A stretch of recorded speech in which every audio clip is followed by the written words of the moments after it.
संत रामपाल जी महाराज एक ऐसे महान संत जिन्होंने अपनी सतभक्ति, तत्व ज्ञान, करुणा और सेवा के बल पर समाज में नई मिसाल कायम की है। संत रामपाल जी महाराज की अगुवाई में उनके सभी सतलोक आश्रमों से समाज कल्याण के अद्भुत कार्यों ने समाज को सुनहरे भविष्य की एक नई उम्मीद दिखाई है। संत रामपाल जी महाराज से नाम दीक्षा लेने के बाद लाखों लोगों की लाइलाज बीमारियां जैसे कैंसर, एड्स आदि ठीक हुई। संत जी के ज्ञान से प्रेरित होकर उनके अनुयायियों ने लाखों यूनिट रक्तदान किया। संत जी ने लाखों बहन बेटियों का दहेज मुक्त विवाह करवाया।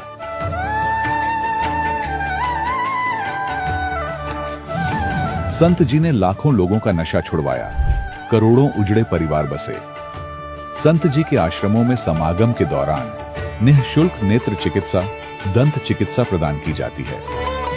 संत रामपाल जी महाराज द्वारा समय समय पर पर्यावरण संरक्षण के उद्देश्य से बड़े स्तर पर वृक्षारोपण किया जाता है। संत जी ने जरूरतमंदों को तत्काल राहत पहुंचाने के लिए एम्बुलेंस सेवा शुरू की। संत जी अपने अनुयायियों को देहदान के लिए प्रेरित करते हैं, जिससे मानवता की सेवा और चिकित्सा क्षेत्र में सुधार हो सके। संत रामपाल जी महाराज के सभी आश्रमों में हर रोज निःशुल्क भंडारा आयोजित किया जाता है, जहां हर वर्ग, हर जाति और हर धर्म के लोग एक साथ बैठकर भोजन करते हैं।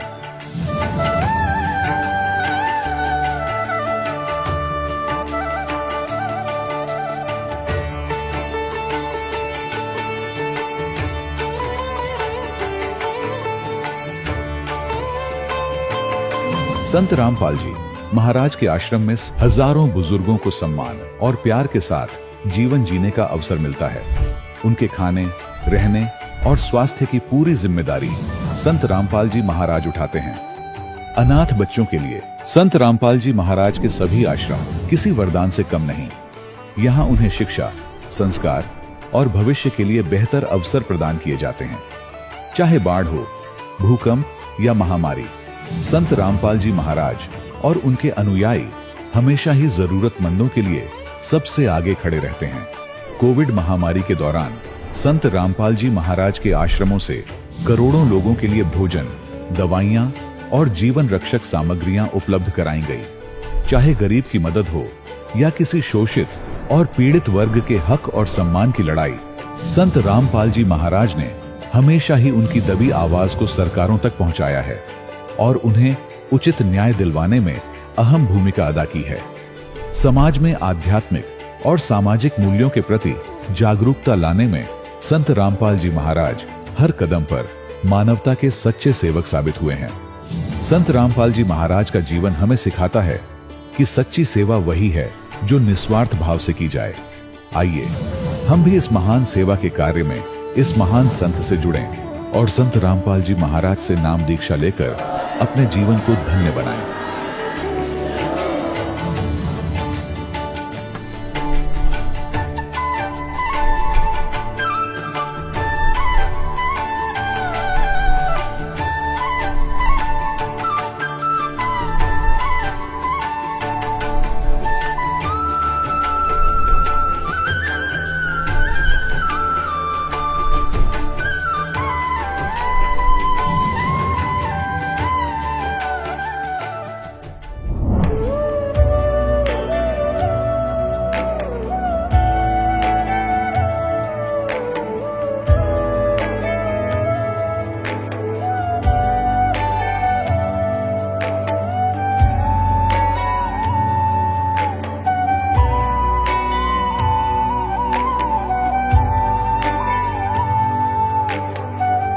गीता में अर्जुन को स्वयं भगवान कह रहे हैं कि उस परमेश्वर की शरण में जा, उसके लिए उन संतों के पास जा जो तत्वदर्शी हो।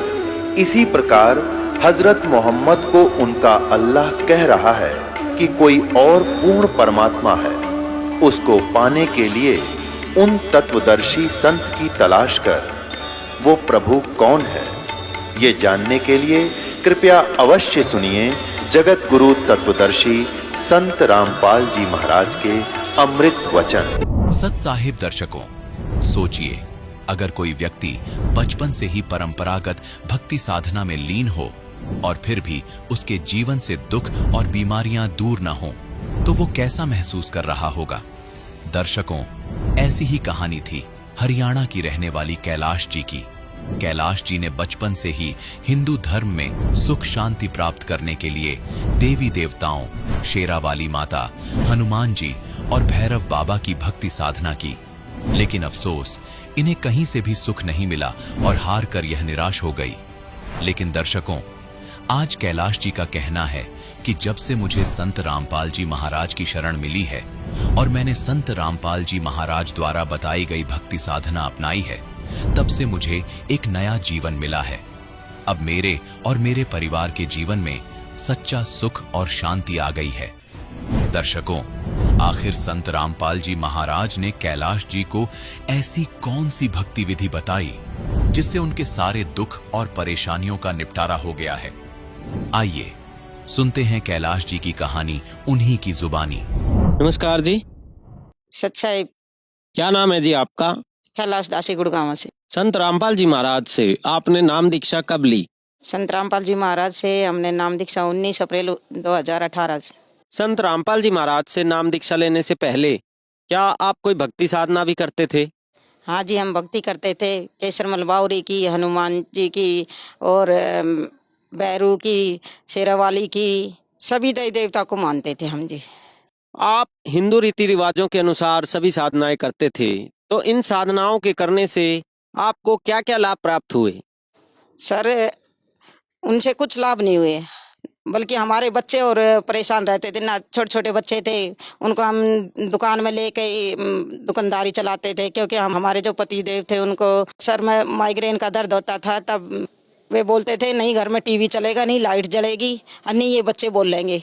तो हमारे घर में एक छोटी सी दुकान थी, उसमें हम अपने बच्चों को लेकर वहीं सुला देते थे, फिर रात को दुकान बढ़ाते थे जब घर में लेकर आते थे। सर, हमने मकान बनाया 2009 से शुरू करा, 2011 तक मकान तैयार हुआ 2011 में।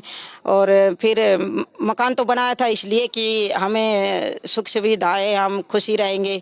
और मकान बनने के बाद हमारा मकान रेंट पर नहीं चढ़ा। रेंट पर नहीं चढ़ने के कारण हम परेशान हो गए। हमारे ऊपर कर्जा चढ़ गया, क्योंकि जो अपने पास था वो भी लगा दिया और बैंक से भी लोन लिया। ऐसे करके वो कर्जा बना ही रहा। आपने बताया कि जो देवी देवताओं की पूजा आप करते थे उनसे आपको कोई लाभ नहीं हुआ बल्कि हानि ही हुई। आपके पति को माइग्रेन की जो दिक्कत थी वो बनी रही, साथ ही साथ आपके परिवार पर आर्थिक कर्जा भी हो गया। तो संत रामपाल जी महाराज की जानकारी आपको कहाँ से मिली?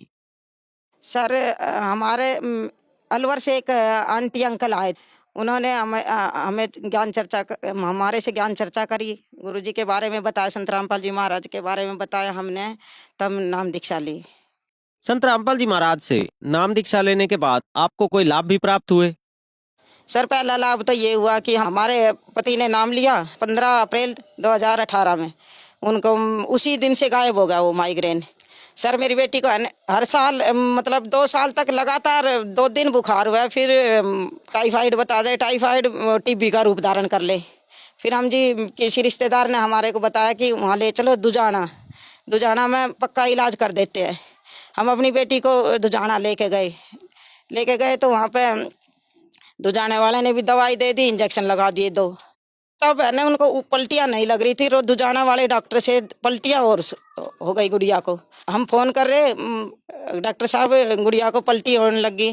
बोले कोई नहीं, इंजेक्शन लगवा लो, हो जाएगा आराम। हमने मेडिकल स्टोर से एक इंजेक्शन ला के लगवाया, फिर भी नहीं पलटी रुकी। मेरी बेटी है ना मृत्यु की साइज पे थी। मैं डॉक्टर के साथ झगड़ने लगी। डॉक्टर साहब आपने ये क्या किया? मेरी बेटी है ना पैरों से चल के तो आई थी, आपने कोई ढड़िया चला दी। तो फिर बोला कोई नहीं, अभी दवाई दे देते हैं, इंजेक्शन लगा देते। वे जाते ही वैसे 2 इंजेक्शन देते थे और वे पोटली बांध के दवाई दे देते थे। सर, वे बोले कि डॉक्टर ने बोल दिया कि ये 1 2 3 4 चौथी दुकान है ना, यहाँ पे एक बाबा झाड़ा लगाते हैं, इनको झाड़ा लगवा लो। सर जी, हमने पति से बोला जाओ अपनी बेटी को झाड़ा लगवा लो। पति जी बोले कि वही मैं नहीं लगवाऊंगा झाड़ा, मेरी भक्ति खराब हो जाएगी, जाओ आप लगवा लो। मैं बोली मैं क्यों लगवा लूँ, मैंने भी 9 महीने हो गए भक्ति करते, मेरी भक्ति पे पानी फिर जाएगा, मैं भी नहीं लेके जाऊंगी। तो बोला कोई नहीं, अगर मरेगी तो हमारे गांव की बड़ी चाणियाँ हैं उसमें फूक आऊँगा, और जिएगी तो जिंदा रहेगी तो बड़ा ही घर है मालिक ने दे रखा है, खेल कूद लेगी आराम से। सर वो बेटी को ऐसी बात चुभी कि बेटी थोड़ी देर में ही रेडी होगी।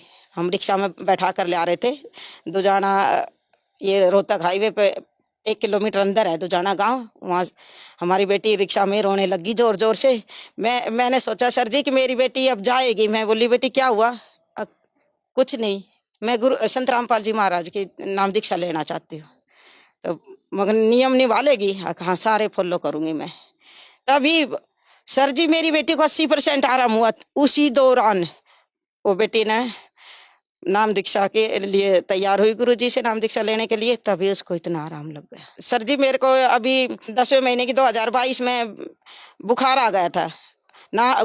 संत रामपाल जी महाराज से नाम लेने के बाद मेरे को खांसी भी नहीं हुई थी, लेकिन नाम खंडित हो गया था हमारा, तो मेरे को बुखार आ गया। मैं अपने भगत जी से बोली मुझे गोली ला दो मेडिकल से। उन्होंने लाए तो वे 2 गोली, बोला आधी ले ले। मैंने आधी गोली ली। आधी गोली से ही मेरा टॉयलेट भी बंद होगा और पेट का सब कुछ सूख गया। इतनी होगी मैं जानी, चलो कोई नहीं हो जाएगा, आज नहीं कल परमात्मा क्या बरा कोई करड़ाई आई है वो टल जाएगी, इस बेस पे मैंने बताया नहीं। दूसरे दिन मैं बिल्कुल परेशान होगी तब बताया। फिर डॉक्टर के लेके गए, खून चेक करा, रिपोर्ट दूसरे दिन आई तो उसने बोला कि भाई इसको टाइफाइड है। ठीक है टाइफाइड है भाई। उसने बोला इसको गरम गरम खिलाओ, जो भी खिलाओगे गरम गरम खिलाओ, गरम पानी गरम सब चीज़ खिलाओ। मेरे बेटा का फोन आया, बोला कि मम्मी दूसरे डॉक्टर के चले जाओ। फिर मैं गुलिया डॉक्टर के गई, 17 सेक्टर में गुलिया डॉक्टर है उसके गई। उसने मना कर दिया, अरे ये क्या, ये पहले गर्मी से परेशान है, अरे इसको गरम गरम खिला रहे हो, ऐसे नहीं करना। उसने भी दवाई दे दी, उनकी भी दवाई नहीं लगी मुझे। सर मेरा तो बस एंड हो ही गया था। मैं रोने लगी। मैं बोली परमात्मा या तो संत रामपाल जी महाराज मेरे से गलती हुई वो याद दिला दो, या मुझे सतलोक गमन करवा दो, मैं बिल्कुल तैयार बैठी हूँ। फिर पुस्तक सेवा में 2 बच्चे 20-21 साल के 2 सिगरेट पी रहे थे। हम बोले भाई पी ले पहले, फिर ले लेना किताब।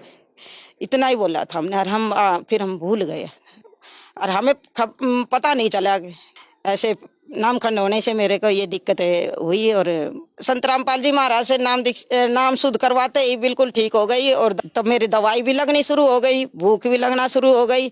सर घर बनाया तो इसलिए था कि खुशहाली आएगी, लेकिन बनाने के बाद हम इतने गिर गए कि हम जिस भी पड़ोसी के पास बैठना चाहे ना, हम अपने दुख की बातें उनको थोड़ा बताना चाहे तो सभी ये सोचे कि ये कर्जा मांगने आगे होंगे। हमारी स्थिति इतनी खराब हो गई थी। लेकिन लॉकडाउन में जो बंदी छोड़ संत रामपाल जी महाराज की दया से हमारा बच्चा ट्रेनिंग पर जा रहा था लखनऊ, फिर लॉकडाउन में वे घर आ गए। देते नहीं सैलरी उस ट्रेनिंग की, लेकिन हमारे बच्चे को मिली 18,000। 18-20 हजार में या तो हम घर में खा ले या कर्जा उतार ले। लेकिन उसी दौरान संत रामपाल जी महाराज ने मेरे 4.5 लाख रुपए, बंदी छोड़ सतगुरु रामपाल जी महाराज ने मेरे 4.5 लाख का कर्जा लॉकडाउन में कर्जा उतरवाया। संत रामपाल जी महाराज से नाम दीक्षा लेने के बाद आपको बहुत से लाभ प्राप्त हुए। आपको शारीरिक लाभ प्राप्त हुए, साथ ही साथ आपका 4.5 लाख रुपए का जो कर्जा था वो भी आपका उतर गया। तो जो श्रद्धालु आज आपको सुन रहे हैं, आप उनको क्या संदेश देना चाहेंगे? संदेश तो संत रामपाल जी महाराज देंगे। मैं तो एक हाथ जोड़ के विनती कर सकती हूँ कि जो भी आज मेरे विचार सुन रहे हैं, सब बंदी छोड़ सतगुरु रामपाल जी से नाम दीक्षा ले और सब मेरी तरह सुखी हो जाए। संत रामपाल जी महाराज से नाम दीक्षा कैसे ले सकते हैं? संत रामपाल जी महाराज के कई टीवी चैनलों पर सत्संग आते हैं, उनके नीचे एक पट्टी आती है, कॉन्टैक्ट नंबर लिखे होते हैं, उनसे संपर्क करके अपने नज़दीकी जो नामदान सेंटर है उनसे संपर्क करें और नाम दीक्षा लें। धन्यवाद जी। सच्चाई। दर्शकों, अभी आपने सुने संत रामपाल जी महाराज से दीक्षा प्राप्त करके सुखी हुए भक्त के अनुभव। अब देखिए जगत गुरु तत्वदर्शी संत रामपाल जी महाराज के मंगल प्रवचन। अब इससे एक तो ये बात सिद्ध होगी कि श्रीमद् भगवत गीता के अंदर वो ज्ञान नहीं है जो तत्व ज्ञान है। नहीं तो यहाँ गीता ज्ञानदाता कह देता कि तत्व ज्ञान 17वें अध्याय में है या 16वें अध्याय में, वहां पढ़ लिए।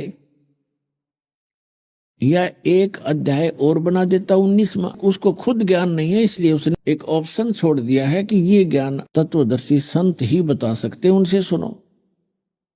अब गीता अध्याय नंबर 15 के श्लोक नंबर 1 के अंदर तत्वदर्शी संत की पहचान बताई। ऊर्ध्व मूलम अधः शाखम अश्वत्थम प्राहु अवम छंदासी यस्य पर्णानि ये तम वेद स वेदवित। इसका अर्थ बनता है कि ऊपर को जड़ वाला और नीचे को शाखा वाला ये संसार रूपी पीपल का वृक्ष जानो, ये अविनाशी पीपल का वृक्ष जानो। और छंदासी यस्य पर्णानि, जिसके छंद माने विभाग, पत्ते आदि जिसके विभाग हैं। और ये तम वेद, और जो इस संसार रूपी वृक्ष के सर्वांग सभी पार्ट्स को, ऑल पार्ट्स को बता देगा। स वेदवित, वह वेद के तात्पर्य को जानने वाला है, वह तत्वदर्शी संत है। तो पुण्यात्मा, परमेश्वर कबीर जी जो परम अक्षर ब्रह्म हैं, सच्चिदानंद घन ब्रह्म हैं, वे स्वयं आए थे भारतवर्ष की पावन धरती पर सन 1398 में पवित्र नगरी काशी में। और वहां काशी नगर से बाहर एक सरोवर के अंदर विकसित कमल के फूल के ऊपर आके नवजात शिशु का रूप धारण किया था। वहां से नीरू नीमा नाम के पति पत्नी दुल्हा प्रतिदिन स्नानार्थ जाया करते थे, क्योंकि लहर तारा तालाब गंगा के स्वच्छ जल से वर्षा के दिनों में जब गंगा फुल स्विम पर चलती थी, फुल भर के गौ घाट के ऊपर से उछल उछल कर लहरों के द्वारा उस झील के अंदर वो पानी संग्रहित हो जाता था, जो सारा वर्ष पर्याप्त रहता था। बहुत सुंदर जल गंगा का होता था। वो प्रतिदिन वहां स्नान करने जाया करते थे, क्योंकि यही नीरुनीमा उसी जीवन में ब्राह्मण ब्राह्मणी थे। मुसलमानों ने उनको जबरदस्ती मुसलमान बना दिया था, और हिंदुओं ने मुसलमानों को गंगा में स्नान करने पर प्रतिबंध लगा दिया था घाट के ऊपर। तो उसके बाद ये मुसलमान बना दिए गए थे बाई फोर्स, तो इनके पास कोई विकल्प रहा नहीं था, जुल्हे का काम करने लग गए। पहले ये ब्राह्मण थे, विद्वान थे, शिव के पुजारी थे, भगवान शिव की शिव पुराण की कथा करके ये अपनी दक्षिणा से गुजारा किया करते थे, निर्वाह करते थे।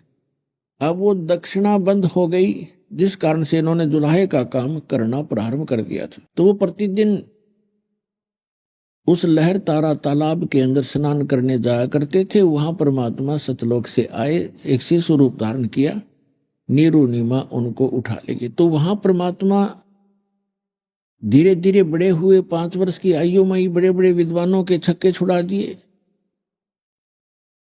परमात्मा 5 वर्ष के थे उस समय महर्षि कहो, पंडित जी कहो, स्वामी रामानंद जी 104 वर्ष के थे, और वेदों और गीता के बड़े विद्वान माने जाते थे। ये लंबा प्रकरण है, लेकिन अब थोड़ा शॉर्ट करके बताऊंगा। और 16 वर्ष की आयु में ही वो दीक्षित हो गए थे, बाल ब्रह्मचारी थे, ब्राह्मण जाति में थे।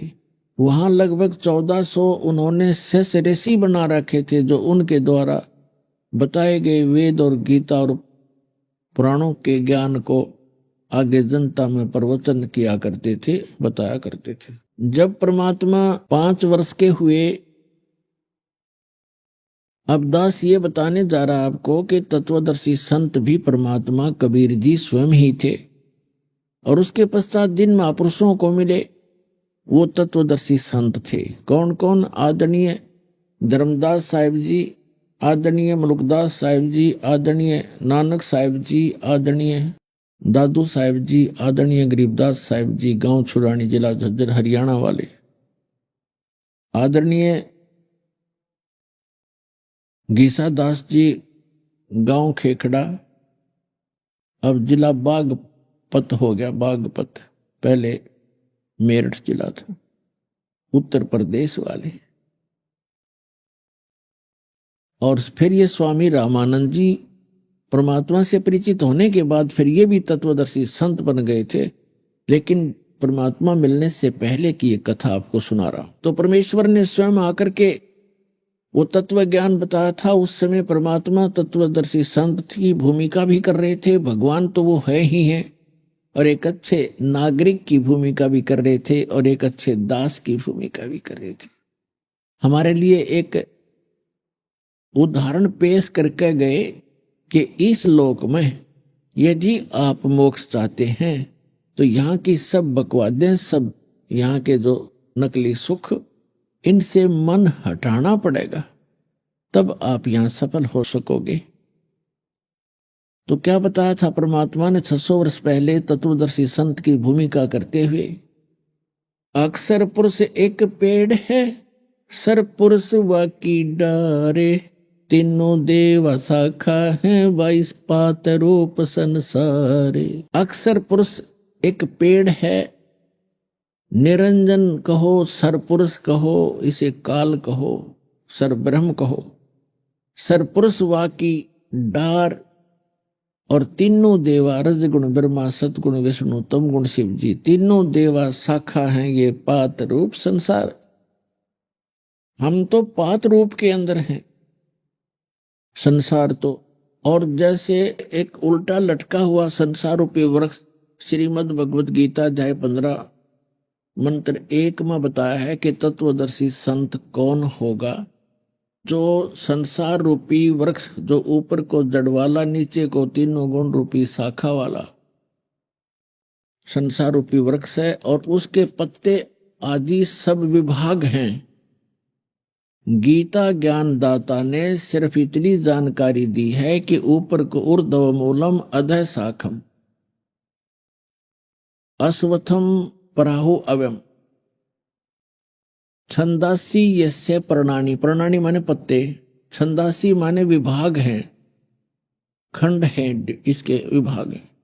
यह तम वेद स वेदविद, जो इस संसार रूपी वृक्ष, ऊपर को जड़, नीचे को शाखा, और ये बाकी इसके पत्ते हैं। इस उल्टे लटके हुए संसार रूपी वृक्ष के सभी विभाग जो जानता है, स वेदविद, वो तत्वदर्शी संत है। यानी गीता ज्ञानदाता भी इस वृक्ष के सभी पार्ट से परिचित नहीं था, नहीं तो 18 अध्याय 700 श्लोक थोड़े नहीं होते, ये तो 2 या 3 श्लोक में कंप्लीट हो जाता। अब परमात्मा ने किया है कि अक्सर पुरुष एक पेड़ है, सर पुरुष वाकी डार, और तीनों देवा शाखा हैं, वाई पात रूप संसार। छंदासी यस्य प्रणानी, जिसके पत्ते आदि विभाग हैं, उनको जो जानता, तो परमात्मा ने बताया। उस परमेश्वर के आने के बाद जिन महापुरुषों को भगवान मिले, उनके बाद अब वर्तमान में ये दास है, वो तत्वदर्शी संत इस पूरे ब्रह्मांड में।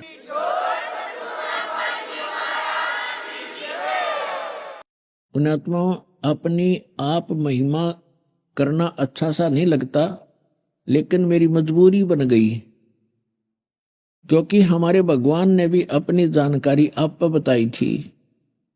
हम ही अलख अला हैं, कुतुब गोस और पीर, गरीबदास खालिक धनी, हमरा नाम कबीर।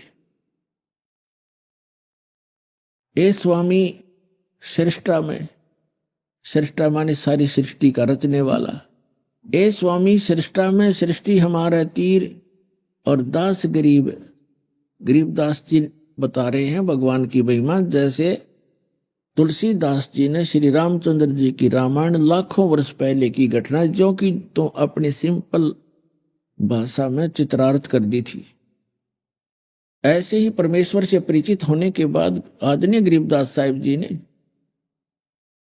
परमात्मा की महिमा अपनी अमरवाणी में आंखों देखा भगवान को, और सारे ब्रह्मांडों को, सारे लोकों को चित्रार्थ की, तो यहाँ गरीबदास जी का नाम इसलिए आता है, गरीबदास जी बता रहे हैं भगवान ने ऐसे कहा, ए स्वामी सृष्टा में, रामानंद जी से कहा था, ए स्वामी सृष्टा में और सृष्टि हमारे तीर, ये सारा संसार, सारी सृष्टि, असंग ब्रह्मांड, ये मेरे तीर, मेरे आधार हैं।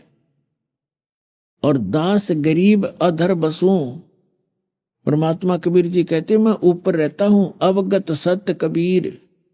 अवगत माने प्रोक्ष, जिसको कोई नहीं जान सका उसकी रजा के बिना। दास गरीब अधर बसूं, मैं ऊपर रहता हूं, सतलोक में निवास है मेरा। और अविगत सत कबीर, सत कबीर माने अविनाशी कबीर। अब यहां आपको वो चित्र दिखाता हूं जो परमात्मा ने 2 पंक्तियों में, 1 श्लोक में सारा ही कह दिया। अक्षर पुरुष एक पेड़ है, सरपुरुष वा की डार, और तीनों देवा शाखा है, ये पात रूप संसार। देखिएगा, ये है गीता ज्ञान दाता ने सिर्फ इतना कहा है इस संसार रूपी वृक्ष के बारे में कि ऊपर को जड़ और नीचे को शाखा वाला ये संसार रूपी वृक्ष है, पीपल का वृक्ष समझो। और छंदासी यस्य प्रणानी, प्रणानी माने पत्ते, छंदासी यस्य प्रणानी, जिसके छंद जो हैं ये पत्ते हैं, ये भाग विभाग है। छंदासी यस्य प्रणानी यानी इसके छंदों का जो भाग बता देगा, विभाग बताएगा, छंद पत्ते आदि इसके विभाग हैं। और ये तम वेद से वेदवित, परमात्मा ने केवल इतना बताया है, जैसे जमीन से बाहर जितना पोर्शन पेड़ का होता है उसको पेड़ कहते हैं और तने पर आधारित होता है। तो परमेश्वर ने कहा कि अक्षर पुरुष एक पेड़ है, ये तना तो अक्षर पुरुष समझो, और सरपुरुष वाकी डार, ये मोटी डार निकले उसमें से एक, और तीनों देवा शाखा हैं, ये पात रूप संसार। तीनों देवा शाखा है, रजगुण ब्रह्मा जी, सतगुण विष्णु जी, तमगुण शिव जी, ये शाखा है। और हम यहाँ पात रूप संसार, हम यहाँ पात रूप में हैं। अब ये बताया परमेश्वर ने कि अक्षर पुरुष एक पेड़ है, सरपुरुष वा की डार, और तीनों देवा शाखा हैं, ये पात रूप संसार। परमात्मा ने अपने द्वारा रची हुई सृष्टि को कंप्लीट बताया है, लेकिन इन्होंने ये जड़ छोड़ दिया। मूल कौन है, ये दास भेजा मूल बताने के लिए, या वो महापुरुष भेजे, लेकिन उनको मना कर दिया था कि अभी ये तत्व ज्ञान सार्वजनिक नहीं करना है। धर्मदास मेरी लाख दुहाई, ये मूल ज्ञान कई बार न जाई। मूल ज्ञान बाहर जो पढ़ी, बिचली पीढ़ी हंसनी तरही। और मूल ज्ञान ये तत्व ज्ञान और सार शब्द तब तक छुपाई जब तक 12 पंथ ना मिट जाई। तो ये अभी तक छुपा के रखना था। ये 12वां पंथ गरीबदास पंथ है, इसके अंदर ही परमात्मा ने कहा था कि 12वें पंथ में हम ही आएंगे, जो 12वां पंथ चल चुका होगा। और जब कलयुग 5500 वर्ष बीत गया होगा लगभग, तब हम आएंगे। वो परमेश्वर नहीं आए तो दास को भेज दिया, उस सारी संपूर्ण अध्यात्म ज्ञान से युक्त करके। अब देखिएगा, अब ये अक्षर पुरुष कौन है, ये परम अक्षर ब्रह्म, ये पूर्ण परमात्मा है। ये है पूर्ण ब्रह्म, परम अक्षर ब्रह्म। पूर्ण ब्रह्म कहो, परमेश्वर कहो, परम अक्षर ब्रह्म कहो। ये तो संसार रूपी वृक्ष की मूल है, जड़ है, जिससे सभी को आहार मिलता है, जो सबका पालन पोषण करने वाला है, धारण पोषण करने वाला है, और जिसने सभी ब्रह्मांडों की रचना की है, जिससे सबकी उत्पत्ति हुई है। ये देखिएगा, ये है, ये परम अक्षर ब्रह्म है। ये दास बताने के लिए भेजा। परमात्मा ने कहा था कबीर अक्षर पुरुष एक पेड़ है और निरंजन वा की डार, इसको सरपुरुष कहो चाहे निरंजन कहो, और तीनों देवा शाखा है, ये पात रूप संसार। अब आप कंप्लीट देखिएगा, ये संसार रूपी पीपल का वृक्ष, ये संपूर्ण एक संसार रूपी वृक्ष को देखें।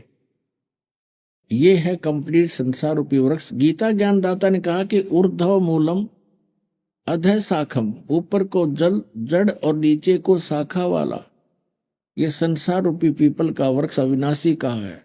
छंदासी यस्य पर्णानि, बस ये इसके पत्ते आदि उसके भेद हैं।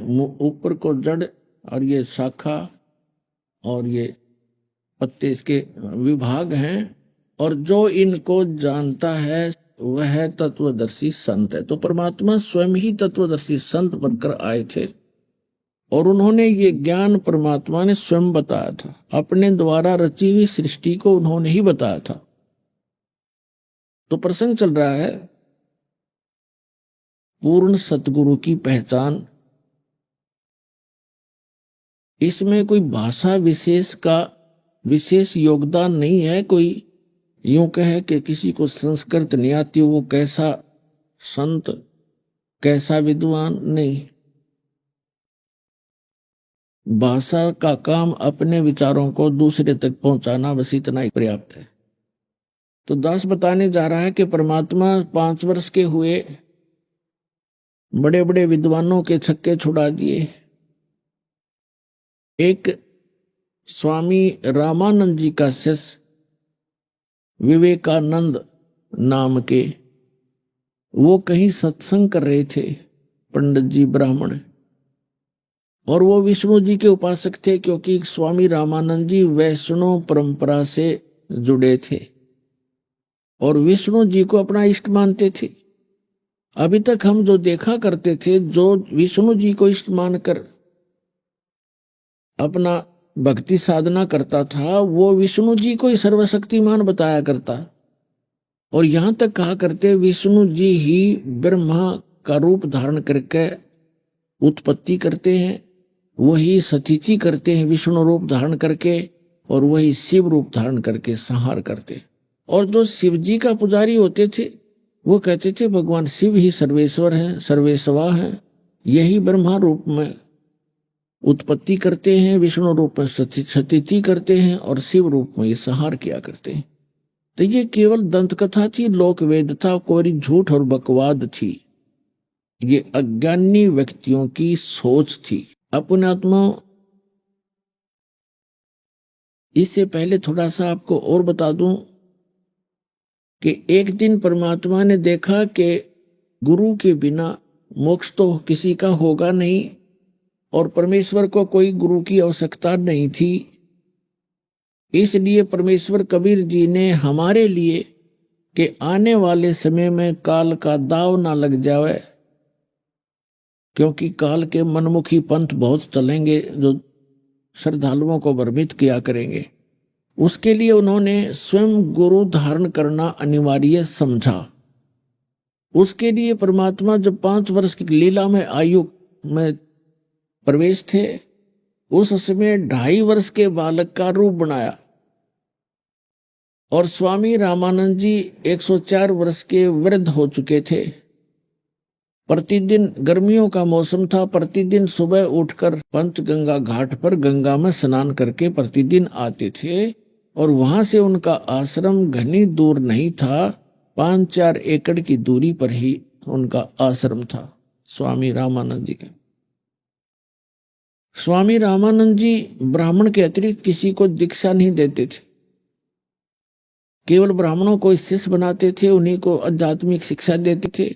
बाकी कोई जाता था जनता जन, उसको दूर से ही उसको जंतर मंत्र बता देते थे। कोई किसी आर्त रूप में जाता था, उसको बता देते थे ऐसे दान कर देना ब्राह्मण को, ऐसे श्राद्ध निकाल देना, ऐसे थोड़ा बहुत उनको जंतर मंत्र बता देते थे। तो परमेश्वर दुलाहे जाति में प्रकट थे। उन्होंने एक शिशु रूप धारण किया, यानी 2.5 वर्ष के बालक का रूप बनाया। और जिन पैड़ियों के ऊपर गंगा घाट पर स्वामी रामानंद जी स्नान करने जाया करते थे, मुंह अंधेरे जाते थे, ब्रह्म मुहूर्त में जाते थे। ब्रह्म मुहूर्त होता है सूर्य उदय होने से लगभग 1.5 घंटा पहले, उस समय अंधेरा ही होता है। तो स्वामी रामानंद जी पौड़ियों पर नहाने के लिए नीचे को उतर रहे थे जल के निकट पहुंचने के लिए। अंधेरे में परमात्मा दिखाई नहीं दिए। परमात्मा 2.5 वर्ष के बालक का रूप धारण करके पौड़ियों पर लेट गए, पैड़ियों पर। और कबीर परमात्मा जब लेटे हुए थे बालक रूप में, तो स्वामी रामानंद ब्राह्मण की खड़ाऊं पैर का जूता समझो, वो लकड़ी की पहनते थे खड़ाऊं, वो परमात्मा के सिर में लगी। जैसे बालक रोता है ऐसे परमात्मा ने रोने की लीला की। रामानंद जी एकदम झुके। उन्होंने सोचा कोई बालक है यहाँ पर और उसको चोट आ गई, क्योंकि साधु संत दयालु होते हैं। ज्यों ही स्पीड से झुके, उनके गले में एक कंठी होती है, कंठी, माला कंठी बोलते हैं उसको। उसमें केवल एक तुलसी की लकड़ी का मणका होता है, मनिया, और कुछ नहीं होता, शेष धागा होता है। वो स्वामी रामानंद जी के गले से निकल गए और परमात्मा के कबीर जी के गले में डल गई। अंधेरे में रामानंद जी को दिखाई दिया नहीं और परमात्मा बालक रूप में बैठ गए। सिर पे हाथ रखा और कहा, बेटा राम राम बोलो, राम राम बोलो। राम के नाम से सब दुख दूर होते हैं। मेरे से धोखा हो गया बेटा, मुझे दिखाई नहीं दिया, आपको चोट आई होगी, बैठ जा, रो मत, थोड़ा सा चानना हो जाएगा, रोशनी हो जाएगी, तब तुझे तेरे घर भिजवा दूंगा। तो नींद में गलती से अंधेरे में यहां आ गया। अब स्वामी जी उनको चुप करा के स्नान करने के लिए और नीचे पौड़ियों पर चले गए। परमात्मा अंतर ध्यान हुए। अपने माता पिता, जो मुंह बोले माता पिता थे, परमात्मा के कोई माता पिता नहीं थे। नीरू नीमा जो उनको कमल के फूल से उठाकर ले गए थे लहर तारा सरोवर से, वो उनके माता पिता कहलाए। वहां झोपड़ी में जाकर विराजमान हो गए।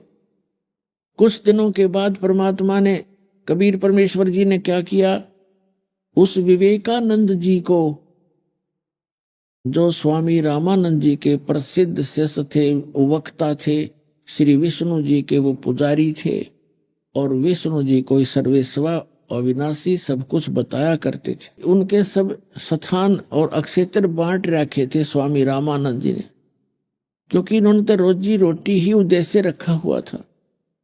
उनके अक्षेत्र बांट दिए थे। विवेकानंद इस कॉलोनी में, दूसरा दूसरी कॉलोनी में, तीसरा तीसरी कॉलोनी में, चौथा चौथी कॉलोनी में। केवल वही दीक्षा और उपदेश और ज्ञान कराएगा, अन्य को दूसरे गांव और शहरों में ऐसे छोड़ रखा था। 1400 ऋषि थे। अब क्या किया, विवेकानंद ऋषि स्वामी रामानंद जी के शिष्य अपने श्रद्धालुओं में, भक्तों में वहां प्रवचन कर रहे थे, सत्संग चल रहा था, और कबीर परमात्मा भी जाकर बैठ गए। जैसे वैष्णव उपदेशी होते हैं, वो तिलक लगाते हैं माथे पर, एक लंबा तिलक निकालते हैं यहां से लेकर नाक तक, केवल एक तिलक ऐसे, और परमात्मा तिलक लगा कर चले गए, पीछे बैठ गए। अब विवेकानंद जी सत्संग कर रहे थे कि भगवान विष्णु सर्वेश्वर हैं, सर्वशक्तिमान हैं। इन्होंने ही श्री कृष्ण रूप में गीता जी का ज्ञान दिया। इनके कोई माता पिता नहीं है, यही 3 रूप धारण करके सारे ब्रह्मांडों के संचालन करते हैं। ब्रह्मा रूप में ये उत्पत्ति करते हैं, विष्णु रूप में ये सतीथि यानी सबका पालन करते हैं, और शंकर रूप में यही सबका संहार करते हैं। जब सारा कुछ सत्संग उसने सुना लिया, तब परमात्मा खड़े हुए, बालक रूप 5 वर्ष के बच्चे, और खड़ा होकर के कहा कि स्वामी जी मेरी कुछ शंकाएं हैं, कृपा उनका समाधान कीजिए। क्या शंका है आपकी, बोलो, क्या समाधान चाहते हो? तब परमेश्वर ने कहा कि कौन ब्रह्मा का पिता है, कौन विष्णु की माँ, शंकर का दादा कौन है, पंडित जी दे बता। अब जितने श्रोता थे वो भी चकित, और विवेकानंद को हंसी आ रही थी। अरे बालक, तू तो बालक है, बालक वाली बात ही करेगा। अरे ब्रह्मा विष्णु महेश तो अजरो अमर है, सर्वेश्वर है, इनकी कोई माता पिता नहीं है। क्या बात कर रहे हो बच्चा? परमात्मा ने कहा मैं तो आपसे प्रश्न किया है, आप बताइए। उन्होंने कहा, विवेकानंद ने कहा कि इनका कोई माता पिता नहीं है, ये अजन्मा है। तब परमात्मा ने कहा कि मैंने एक शिव पुराण की कथा कर रहा था, एक ब्राह्मण, और मैं सुन रहा था श्रीमद देवी भागवत यानी देवी पुराण के 3 स्कंद में सचित्र मोटा टाइप। ये दास अब आपको वर्तमान के हिसाब से बताएगा। परमात्मा ने जो बताया था वो अपने हिसाब से बताया था। सचित्र मोटा टाइप देवी पुराण, गीता प्रेस गोरखपुर से प्रकाशित, और जिसके अनुवादक हैं, संपादक हैं हनुमान प्रसाद पोदार और चमनलाल गोस्वामी। इनके 123 पृष्ठ पर परमात्मा ने कहा कि 3 स्कंद में विष्णु जी स्वयं देवी दुर्गा जी से कह रहे हैं, तुम शुद्ध स्वरूपा हो, ये सारा संसार तुम इसे उद्भासित हो रहा है। मैं ब्रह्मा और शंकर हम तुम्हारी कृपा से ही विद्यमान है। हमारा तो आविर्भाव माने जन्म तिरोभाव मीन मृत्यु हुआ करता है। हम अविनाशी नहीं है, केवल तुम ही अविन्यत हो, प्रकृति देवी हो। तो भगवान शंकर कह रहे हैं कि हे माता, जब विष्णु जी के बाद श्री ब्रह्मा जी भी आप ही से उत्पन्न हुए हैं, तो क्या मैं तमोगुणी लीला करने वाला शंकर आपका पुत्र नहीं हुआ? और दूसरी बात सुनो स्वामी जी, के शिव पुराण के अंदर रुद्र संहिता अध्याय नंबर 5 से लेकर 8 तक, उसमें स्पष्ट किया है कि शिव और शिवा के संयोग से पति पत्नी व्यवहार से विष्णु जी की उत्पत्ति हुई। अब इस बात को सुनकर विवेकानंद बहुत ज्यादा बौखला गया, अपनी इंसल्ट फील की कि मेरे वक्ताओं में एक छोटा सा बालक और मुझे विचलित कर रहा है। उसको ये भी मालूम था कि ये श्रोता शिक्षित नहीं है, और ये मैं जो कहूंगा उसको ही फाइनल मानेंगे, इस बच्चे की बात पर ये विश्वास नहीं करेंगे। फिर भी उसने अपनी इंसल्ट किसी ना किसी तरीके से महसूस की, और जिसके कारण उस बालक वेशधारी परमात्मा से कहा कि ए बालक, आपने ये ज्ञान कैसे प्राप्त हुआ? आप कैसे जान सकते हो सदग्रंथों को? क्या आपने कोई गुरु बना रखा है? परमात्मा ने कहा कि हाँ जी, मैंने गुरु बना रखा है। विवेकानंद जी ने पूछा, आपका गुरु कौन है? कि जो आपका गुरु जी है वही मेरे गुरु जी है। विवेकानंद जी ने प्रश्न किया, आप किस जाति से हो? परमात्मा बोल नहीं पाए, उससे पहले वहां श्रोताओं ने कहा कि ये तो उस नीरू जुलाहे का पुत्र है, और ये जहां जाता है वहां ऐसे ही सबके सामने टांग अड़ाता है।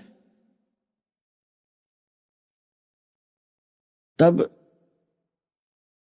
विवेकानंद ने विषय बदल दिया, अपने अज्ञान को छुपाने के लिए विषय बदल दिया, और कहा, देखो रे लोगों, ये कितना झूठा है, ये धानक जुलाहे का पुत्र और मेरे पूज्य गुरुदेव जी को गुरु बता रहा है। मेरे गुरुदेव पता है कौन है? स्वामी रामानंद, श्री श्री 1008 पंडित स्वामी रामानंद जी महाराज, और तू जुलाहे का पुत्र। ए झूठे बालक, तुझे पाप लगेगा, तूने मेरे गुरु जी की बेइज्जती कर दी है ऐसी भरी सभा के अंदर। अब देखो रे लोगों, ए श्रोताओ, कल देखना गुरु जी के पास ले जाऊंगा इसको पकड़कर, और गुरु जी से फिर इसको दंडित करवाऊंगा। अब परमात्मा अपने घर आगे शाम को ही पहुंच गया स्वामी रामानंद जी के पास। कौन? विवेकानंद पंडित जी। और जाके कहा, महाराज, मारी तो नाक काट ली, हम तो कितबार मुंह दिखाने जोगे नहीं छोड़े, हम कैसे संसार में रह पाएंगे। रामानंद जी ने पूछा भी कारण बता बच्चा, क्या बात है? तो विवेकानंद जी ने कहा कि महाराज, एक नीरू नाम के जुल्हाए का पुत्र, कबीर नाम है उसका, और उसने तो बड़ी सभा में बेइज्जती करवा दी मारी। उसने कहा कि मैंने स्वामी रामानंद जी से दीक्षा ले रखी है, लंबा सा तिलक लगा रखा अपने की तरह, और हे गुरुदेव, अब हम कैसे संसार में रह पाएंगे?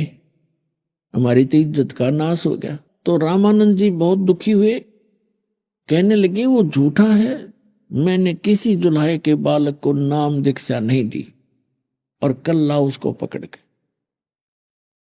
तो विवेकानंद 7-8 और लठैतों को लेकर गया, बदमाश गुंडों को, और पहुंच गया वहां जुलाहों की कॉलोनी में। वहां जाके पूछने लगा कि यहाँ नीरू की झोपड़ी कौन सी है। तो उसी कॉलोनी के कुछ व्यक्ति और पुरुष और औरतों ने उनके आव भाव से जान लिया कि ये ठीक नीयत से नहीं आए और नीरू की झोपड़ी पूछ रहे हैं। तो उनमें से एक दो ने जाके, स्त्री पुरुष ने पहले ही आगाह कर दिया उस नीमा को कि आज कुछ व्यक्ति अच्छी नीयत से नहीं आए हुए हैं कॉलोनी में, और आपका घर पूछ रहे हैं, हाथ में लठ ले रखे हैं, डंडे ले रखे। तो नीमा के मन में उसी समय आ गया कि ये कबीर है जो बच्चा, ये इन ब्राह्मणों को छेड़छाड़ करता ही रहता है, और मैंने इसको बहुत समझा लिया, ये मानता नहीं। तो परमात्मा सोए हुए थे, वो तो सुबह सुबह पहुंच गए। नीमा ने उस बच्चे बालक भगवान को उठाया और कहा, बेटा तूने किसको क्या कह दिया? कुछ ऐसे निकम्मे व्यक्ति एक ब्राह्मण के साथ आए हुए हैं, तो बेटा ऐसे कर, झोपड़ी के पीछे छुप जा, मैं तेरे ऊपर कुछ कपड़े वपड़े गुदड़ ऐसे पुराने जराने डाल दूंगी, तू बोलिए मत बेटा। तो ऐसे नीमा ने परमात्मा को पीछे ले जाके झोपड़ी के वहां लिटा दिया, उसके ऊपर ऐसे पुराने फटे कपड़े और कोई ऐसा डाल दिया जैसे महसूस ना हो कि यहां बालक छुपा है। तब तक वो आ गए वहां पर विवेकानंद और उसके सारे साजंदे,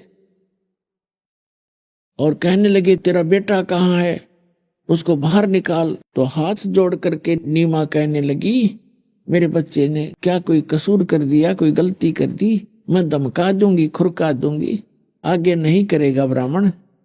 वो माना नहीं, निकाल उसको बाहर, गुरुजी के पास ले जाएंगे, उसके वहां सजा दिलाएंगे। अब वो मना करती रही, वो अंदर घुस गए, वो मस्टंडे विवेकानंद के आदेशानुसार के पकड़ के ले आओ उसको। अंदर गए झोपड़ी में, चारपाई थी, कुछ वो उठा पटक कर दी सारी, देख ढूंढने के लिए। और माई हाथ जोड़कर गिड़गिड़ा रही है कि मेरा बच्चे ने क्या गलती कर दी, मैं समझा दूंगी। परमात्मा ने सोचा ये मां को दुखी गना करेंगे। झोपड़ी से बाहर से आवाज लगाई, सब कपड़े हटाकर खड़ा हो गए और कहा, विवेकानंद, ए पंडित जी, मैं झोपड़ी के पीछे खड़ा हूं। अब वो भाग करके पीछे गए, परमात्मा को पकड़ लाए बाजू से। अभी आपने सुने संत रामपाल जी महाराज के मंगल प्रवचन। आइए अब सुनते हैं संत रामपाल जी महाराज से नाम दीक्षा लेकर सतभक्ति करके अद्भुत लाभ प्राप्त करने वाले अनुयायी के विचार। दर्शकों, जब कोई मनुष्य अपने जीवन में अनेक प्रकार की साधनाएं अपना चुका हो, फिर भी उसका जीवन शारीरिक कष्टों और परेशानियों से घिरा रहे, तो वह पूरी तरह निराश हो जाता है और तब वह सोचने लगता है कि क्या उसके द्वारा की गई भक्ति साधना शास्त्रों के अनुसार भी थी या नहीं। दर्शकों, ऐसी ही कहानी थी महाराष्ट्र की रहने वाली रुशाली नृति तांबले जी की। रुशाली जी ने अपने जीवन में अनेकों प्रकार की साधनाएं अपनाई। इन्होंने अनेकों प्रकार के जप भी किए, व्रत भी रखे और तीर्थों की यात्रा भी की, लेकिन इसके बावजूद भी इन्हें किसी भी भक्ति विधि से सच्ची शांति और सुख की प्राप्ति नहीं हुई। लेकिन दर्शकों, आज रुशाली जी का कहना है कि जब से मैंने संत रामपाल जी महाराज से नाम दीक्षा ली है, तब से मेरी पूरी जिंदगी ही बदल गई है।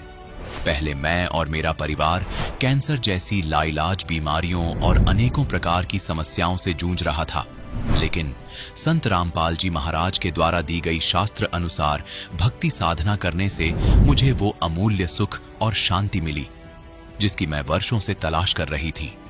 आखिर रुशाली जी अपने धर्म में प्रचलित भक्ति साधनाओं को शास्त्रों के विरुद्ध क्यों बता रही हैं? दर्शकों, आइए सुनते हैं रुशाली जी की कहानी उन्हीं की जुबानी। नमस्कार जी। नमस्कार। क्या नाम है बहन जी आपका? मेरा नाम रुशाली निवृत्तिनाथ आमले है। बहन जी, आप कहाँ के रहने वाले हैं? बुल्डाना, महाराष्ट्र से हूँ। बहन जी, संत रामपाल जी महाराज से नाम दीक्षा आपने कब ली? मैंने संत रामपाल जी महाराज से नाम दीक्षा 8/5/2016 को ली। बहन जी, संत रामपाल जी महाराज से नाम दीक्षा लेने से पहले क्या आप कोई भक्ति साधना भी करते थे? हाँ सर, मतलब मेरे शादी होने से पहले हम माता रानी की भक्ति करते थे, उपवास रखते थे, मेरे पिताजी भी रखते थे। और अन्य देवता की भी पूजा करते हैं, व्रत रखते थे, जैसे शिव जी का। कोई भी उपवास आ जाए वो उपवास करते थे हम। तो बहन जी, जैसे आपने बताया कि आप हिंदू रीति रिवाजों के अनुसार भक्ति साधनाएं करते थे, सभी व्रत उपवास भी करते थे, तो ये सब साधनाएं करने से आपको क्या क्या लाभ हुए? जी, ये सब साधना करने से हमको कोई भी लाभ नहीं हुआ, उल्टा हानि हुई। मेरे पिताजी इतनी भक्ति करते थे, उपवास रखते थे, लेकिन उनको कोई भी लाभ नहीं हुआ। उल्टा मेरा भाई था, वो 14 साल का, उसको कैंसर हो गया और वो चल बसा। इतनी ट्रीटमेंट करने के बाद भी, इतनी आराधना करने के बाद भी देवता की, एक ही भाई था मेरा, उसको वो भी नहीं रहा, उल्टा हानि हुई। सब मतलब हम बिछड़ गए, परिवार वाले सब, दुख हुआ परिवार को। चलता ही रहता था कुछ ना कुछ, किसी को क्या हो गया, किसी को कुछ हो गया। माँ बीमार रहती थी हमेशा। मेरे माताजी के पेट में कभी दर्द रहता, कभी सीने में, कभी गले में, ऐसा दर्द हमेशा रहता है उनको। इतने ट्रीटमेंट करने के बाद भी मतलब उनको कुछ इलाज नहीं रहता, कुछ भी रहता ही है हमेशा। डॉक्टर के पास कितना भी जाओ, हमेशा दर्द रहता है। फिर मेरे पिताजी भी, हमारा भाई जाने के बाद हमें सिर्फ मेरा पिताजी का सहारा रहा था, लेकिन मेरे पिताजी भी चल बसे। अभी उनकी उम्र ही क्या थी, 40 साल की थी सिर्फ। इनका इतनी देवताओं की भक्ति करने के बाद भी अगर हमें इतना दुख मिलता है तो क्या फ़ायदा उस भक्ति का।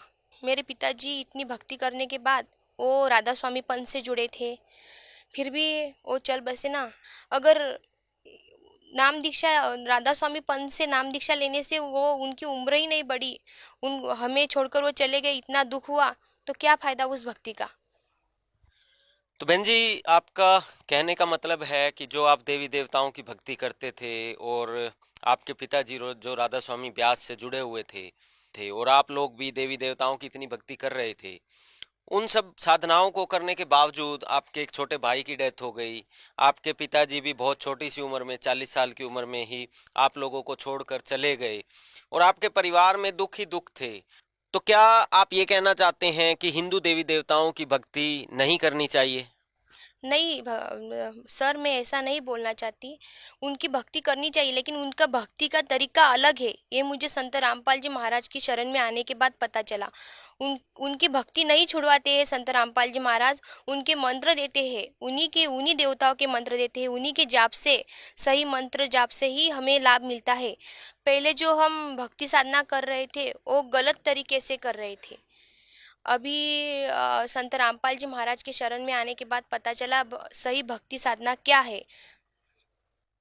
तो बहन जी, जैसा कि आपने बताया कि आप देवी देवताओं की भक्ति करते थे, लेकिन हालांकि आपने ये भी बताया कि आप उसको सही तरीके से नहीं कर रहे थे।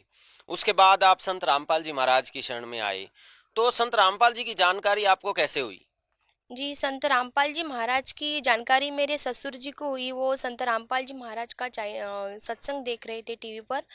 तो फिर उनको सत्संग बहुत बार देखा उन्होंने। 2 साल लगातार सत्संग देखने के बाद उनकी आस्था बनी। उनके मन के सब शंका समाधान चले गए। फिर मेरी ननद जो थी, वो थोड़ी मतलब उसमें प्रेतात्मा थी, वो अलग सी रहती थी, बहुत सारा ज़्यादा खाना खा लेती थी, पड़ी रहती थी दिन भर। तो मेरे ससुर जी को लगा कि यहाँ जाने से मेरी बेटी ठीक हो जाएगी, इसी उद्देश्य से यहाँ पर आए वो और नाम दीक्षा ली। फिर मेरे ससुर जी ने घर आने के बाद हम सबको बताया ऐसा ऐसा है वहाँ पर। फिर हमको वो अच्छा लगा, वो ज्ञान अच्छा लगा, फिर हम सब ने नाम दीक्षा ली। तो बहन जी, जैसा आपने बताया कि संत रामपाल जी महाराज से आप 2016 में जुड़े, तो उससे पहले जैसे कि आप भक्ति साधनाएं हिंदू देवी देवताओं की कर रहे थे, लेकिन आपकी फैमिली में जो है नुकसान हो रहा था, आपके भाई की डेथ हुई, आपके फादर की डेथ हुई, आपके मदर भी जो है वो बीमार रहते थे।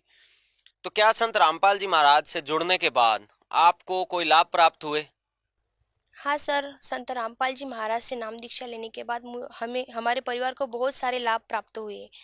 जैसे कि हमारा घर नहीं था, हमारे घर अगर कोई मेहमान आ जाए तो हमें शर्म आती थी, लेकिन आज संत रामपाल जी महाराज से प्रार्थना, नाम दीक्षा लेने के बाद उनसे प्रार्थना की हमने घर की, तो हमारा घर पूरे गांव में ऐसा घर नहीं है वैसा घर संत रामपाल जी महाराज ने हमें बना दिया। फिर दूसरा लाभ तो ये हुआ कि मेरा बच्चा गैलरी से नीचे गिर गया था सड़क पर। तो फिर एक आदमी उसे उठा के लाया, तो बोला कि देखो इसका कुछ टूट गया होगा। तो वो 2 मिनट खड़ा नहीं हो रहा था, लेकिन जैसे ही हमने संत रामपाल जी महाराज से प्रार्थना लगवाई, मन ही मन में है क्या है परमात्मा ऐसा मत होने दो, तो फिर मेरा बच्चा 2 मिनट बाद ही खेलने लग गया, कूदने लग गया, इतने ऊपर से गिरने के बाद भी। ये संत रामपाल जी महाराज से दूसरा लाभ हुआ। तीसरा लाभ मेरे डिलीवरी के बाद, डिलीवरी होने वाली थी, तो लीकिंग केस बोल के डॉक्टर ने मुझे सी सेक्शन के लिए लेके गए थे अकोला के अस्पताल में। फिर बोलने दो, इसको चिल्लाने दो, ये सी सेक्शन वाली है करके मुझे अकेला वहाँ पर छोड़ दिया। लेकिन संत रामपाल जी महाराज से प्रार्थना करने के बाद, मेरे घर वालों ने प्रार्थना करने के बाद मेरा नॉर्मल डिलीवरी हो गया और वहाँ पर कोई भी नहीं था। संत रामपाल जी महाराज की ये दया है। और वो डॉक्टर भी हैरान हो गए कि ये तो सी सेक्शन वाली थी, लीकिंग केस थी, ऐसे कैसे हो गया। सब मतलब परमात्मा की दया ऐसी बनी रही हम पर। संत रामपाल जी महाराज से नाम दीक्षा लेने के पहले मेरे पति और मेरा बहुत झगड़ा रहता था, लेकिन संत रामपाल जी महाराज की शरण में आने से अब हमारा कोई झगड़ा नहीं रहता, घर में शांति बनी रहती है। अगर बच्चा भी बीमार पड़ जाए तो खाली हम उसे अमृत जल और चरणामृत ये सब देते हैं और बच्चा ठीक हो जाता है। ऐसी बहुत बड़ी बाधा नहीं आती हम पर। संत रामपाल जी महाराज से प्रार्थना करने से ही सब कुछ ठीक हो जाता है। संत रामपाल जी महाराज से नाम लेने से पहले मेरी ननद जो थी वो बीमार रहती थी, उनके अंदर प्रेत आत्मा जैसी थी, वो अकेला ही सारे परिवार का खाना खा जाती थी और दिन भर पड़ी रहती थी। उनका छोटा बच्चा था, उसको अगर दूध पिलाना हो तो मेरे सास ससुर उसको दूध पिलाने लेके जाते थे। वो उसको उसके लड़के का भी ध्यान नहीं रहता था। लेकिन संत रामपाल जी महाराज के शरण में आने के बाद, यहाँ पर नाम दीक्षा लेने के बाद, संत रामपाल जी महाराज ने जैसे ही उन पर हाथ रखा वैसे ही वो ठीक हो गई, एकदम पहले जैसी हो गई। ये हमारे परिवार को बहुत बड़ा लाभ हुआ। जो मेरे ननद को ये बाधा थी भूत प्रेत की, वो संत रामपाल जी महाराज के शरण में आने के बाद वो छूमंतर हो गई। तो बहन जी, जैसे आपने बताया कि संत रामपाल जी महाराज से नाम दीक्षा लेने से पहले आप दुखी थे, आपका परिवार भी दुखी था, लेकिन जैसे ही संत रामपाल जी से नाम दीक्षा ली, आपके ननद की जो भूत प्रेत की बाधा थी वो दूर हो गई, आप लोगों का जो पति पत्नी का झगड़ा था वो भी दूर हो गया, साथ ही साथ आपके परिवार में और भी आर्थिक स्थिति ठीक हो गई, अन्य लाभ भी आपको प्राप्त हुए। तो जो श्रद्धालु आज आपको देख रहे हैं, आप उन्हें क्या संदेश देना चाहेंगे? कोई भी दुख हो वो संत रामपाल जी महाराज के शरण में आने से चला जाता है। आप संत रामपाल जी महाराज से नाम दीक्षा लेकर अपना कल्याण करवाए। अगर आप सुखी जीवन जीना चाहते हैं तो संत रामपाल जी महाराज जी के शरण में आए और अपना कल्याण कराए और सुखी जीवन जिए। तो बहन जी, संत रामपाल जी महाराज की शरण में कैसे आ सकते हैं? बहुत सारे चैनलों पे संत रामपाल जी महाराज का सत्संग आता है, वहाँ पर नंबर डिस्प्ले होते हैं, उस नंबर पर आप कांटेक्ट करके अपने नज़दीकी नामदान सेंटर का पता लगाकर वहाँ से नाम दीक्षा ले सकते हैं। धन्यवाद बहन जी। सत साहिब।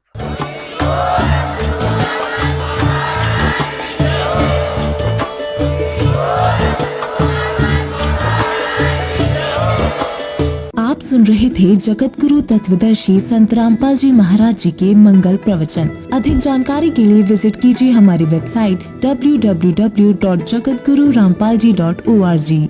संत रामपाल जी महाराज जी के शुभ आशीर्वाद से पूरे विश्व भर में 500 से भी ज्यादा नाम दीक्षा केंद्र हैं, जिन पर संत रामपाल जी महाराज जी द्वारा ऑनलाइन निशुल्क नाम दीक्षा दी जा रही है। अपने नजदीकी नाम दीक्षा केंद्र का पता करने के लिए संपर्क करें 8222880541।